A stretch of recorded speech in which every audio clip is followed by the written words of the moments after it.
Okay, quick disclaimer. I'm not trying to sound like an asshole 20-something-year-old who's like ageist. I understand that this is a literal, loud minority. And if you stay to watch the end, I swear there will be a point to this whole thing.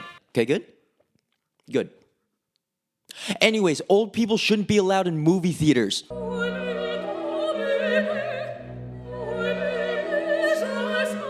Do you ever feel bad or like a little guilty when your grandparents say that you spend too much time on your phone and it's like killing your attention span? Because like deep down, secretly, you're like, you know they're right. There are literal articles about how smartphones correlate to brain damage and cognitive functioning. Like this article by the National Library of Medicine. And this was all done by like scientists in 2012 and earlier. And I feel like us as a society are trying to get better at this. We're trying to have a healthy balance with our phone. And for me, at least, it's going to the movie theater. I think going to the movie theater and watching long movies helps my terrible attention span. And I don't have a source if that like mentally makes me better or not, but like I feel like in my head it makes sense. So that's why I like do it. But the problem is, right? Your grandparents saying this is that it's so hypocritical. Like, for example, I got to see Sean Durkin's new wrestling biopic, The Iron Claw. A beautiful drama about family pressure, the wrestling industry, and self-acceptance. But throughout this film, this guy was checking his phone throughout, like,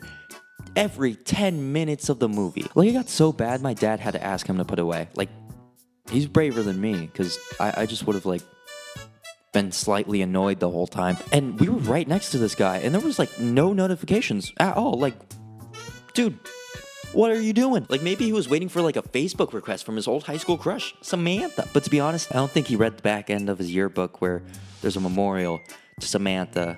I wonder why.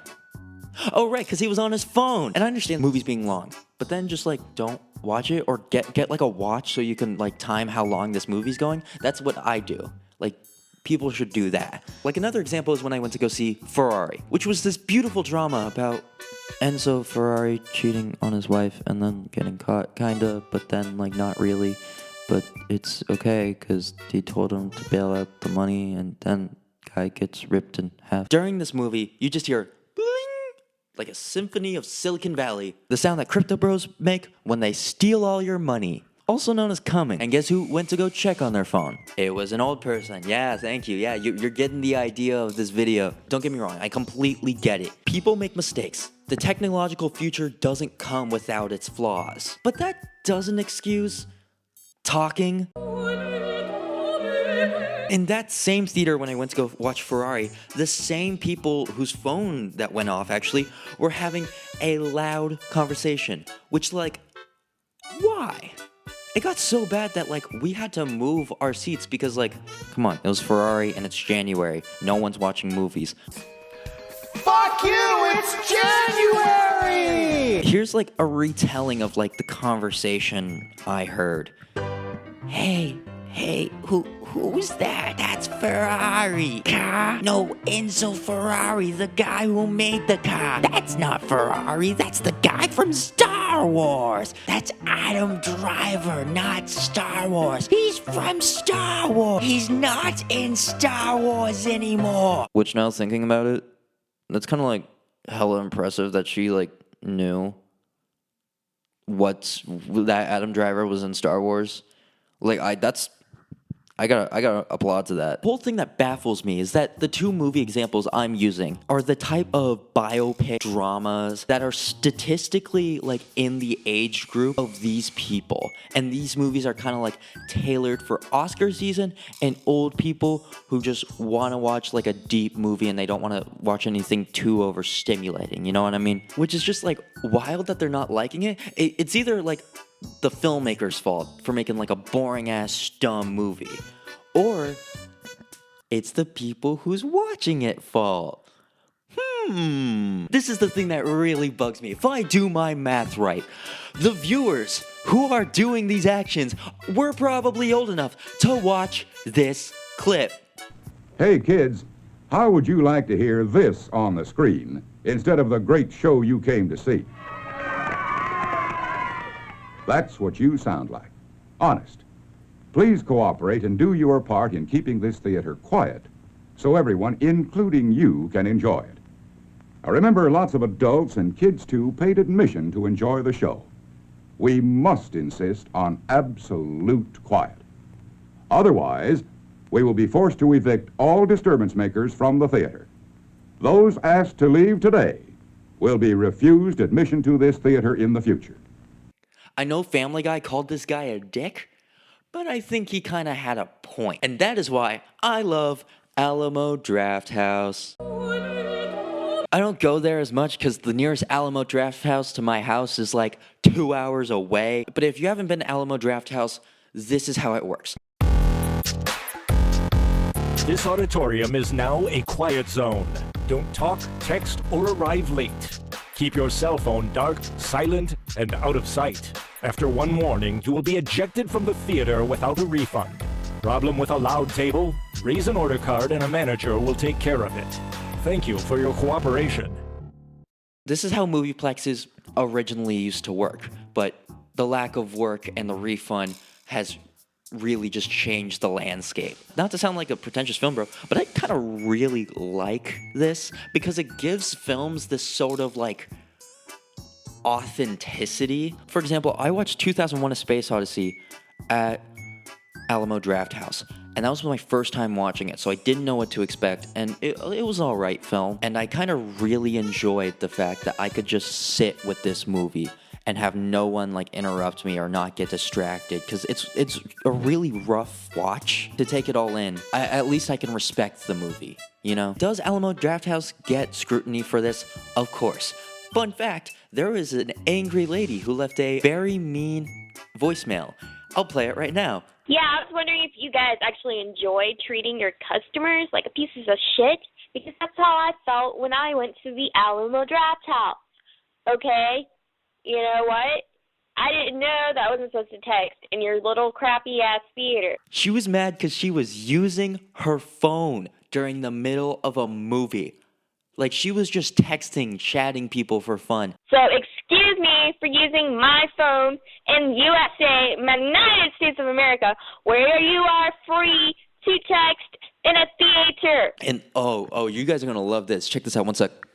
I don't know if you can see this, but they took the quote, "Your crappy-ass theater," is on a shirt. They put it on a shirt, which I think is kind of funny. Kind of, very millennial core of them. So Alamo Drafthouse, I like you, but make your chicken sandwich a bit better. Anyways, next. After writing this video, it kind of just hit me that I'm like not mad at old people. I think it's less about having to do with like what your age is, and it's just like the attitude I've seen in theaters in general. The standards of like theater etiquette are like gone. They're thrown out of the window. They've been like bombed like Oppenheimer, you know? And I know this is sounding so pretentious. This is sounding like super pretentious, but like without morals or etiquette, you grow a distaste for the outside world, to strangers you've never met. And that kind of just makes a hostile society. The whole concept of a theater is to watch movies, true, but it's also to share an experience with people you've never met. But I feel like everything's gotten so personalized now, where it's like, if one person isn't liking the movie personally, they're just like, oh, fuck this, I'm just gonna go on my phone, you know?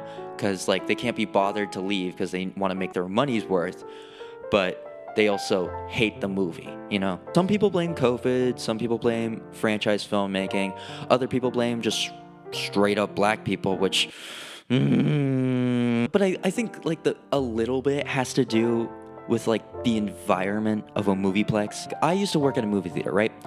And I had to deal with old people on their phone all the time, but it wasn't just them. There was also people like screaming comic book stands. The entire family who brought their infant child to see a rated R Purge movie. Middle schoolers who are streaming the film on TikTok. Hell, even pretentious film bros like me are in the wrong. They're like mansplaining throughout the entire film on a Tinder date, which is like, okay, cool, bro. I get it. You understand Marxist film theory, but we're watching Garfield. Like, I don't think this is the right time to be talking about this.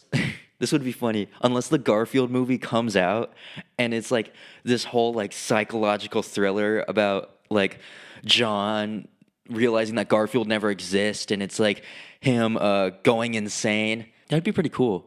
Get the person who made Garfield minus Garfield and like A24 or Spotlight Pictures or Neon to do that. And that would be like Oscar bait of the year. That'd be awesome. But these are just like normal characters now. When you go to a movie theater, you're just going to see these people. And to those people, I can understand where they're coming from. I can completely understand the 5-year-old who is super hyperactive and can't sit down during a movie. That's fair. But if you're pushing like 50 or 60 and you're still acting like a 5-year-old, that's just unacceptable. You have more life than that child. But I go to the movies for a movie. Even if the movie's awful, the worst thing I've seen in my entire life, I still enjoy being there. Because I get to forget this like serotonin-induced LED light show cyberpunk dystopia we live in. I feel calm. I just feel fucking human. And hey, maybe the senior citizens I'm ripping on in this video would feel the same way if they just stop looking at their phones. Oh my God, I sound like such a fucking like parent right now. I hate this. I'm 20. What the fuck am I doing? And if you're thinking I should like shut up, kid, that I should respect my elders, my only response is you should have respected your own goddamn elders when they told you this. We must insist on absolute quiet. That's it for me. Subscribe if you want. I'm Cabbage.